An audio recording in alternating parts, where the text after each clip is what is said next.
Hello friends and welcome to kitchen world channel. आज आपण झटपट आणि स्वादिष्ट दाल खिचडीची रेसिपी पाहणार आहोत. इथे धनापूड, लाल तिखट, गरम मसाला, हळद, 1 टोमॅटो, 3 कांदे, तूर डाळ, तांदूळ, कढीपत्ता, लसूण, चिंच, जिरे आणि लाल मिरच्या. आता एका बाउलमध्ये 1 वाटी तांदूळ घेतलेला आहे आणि 1 वाटी तूर डाळ आणि तांदूळ आता आपण मिक्स करणार आहोत. ते मिक्स झाल्यावर आता त्याला 1 ग्लास पाणी टाकून भिजत ठेवणार आहोत अर्ध्या तासासाठी. 1 ग्लास पाणी टाकलेलं आहे.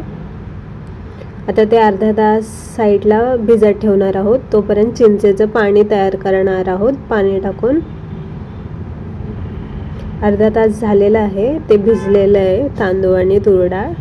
आता गॅस चालू केला आहे. कुकर गरम करायला ठेवला आहे. आता त्यात 2 टेबलस्पून तेल टाकलेलं आहे. तेल गरम झालं की 1 चमचा जिरे टाकून तडका देणार आहोत. अर्धा टेबलस्पून मोहरी,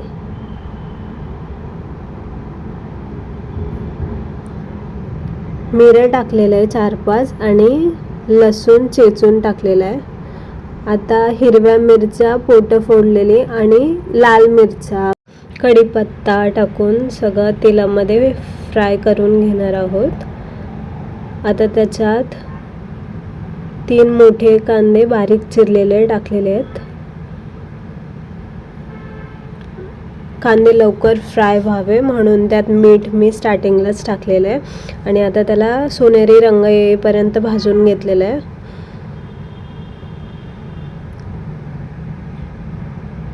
ब्राऊन रंग येईपर्यंत भाजून झाल्यावर 1 टोमॅटो बारीक चिरलेला टाकलेला आहे. तो जास्त वेळ फ्राय नाही करणार आहे कारण मसाले परतताना तो शिजून जातो. आता मसाले टाकणार आहे. अर्धा चमचा हळद, 1 चमचा लाल तिखट, अर्धा चमचा गरम मसाला आणि अर्धा चमचा धनेपूड. आता हे सगळं परतून घेणार आहोत.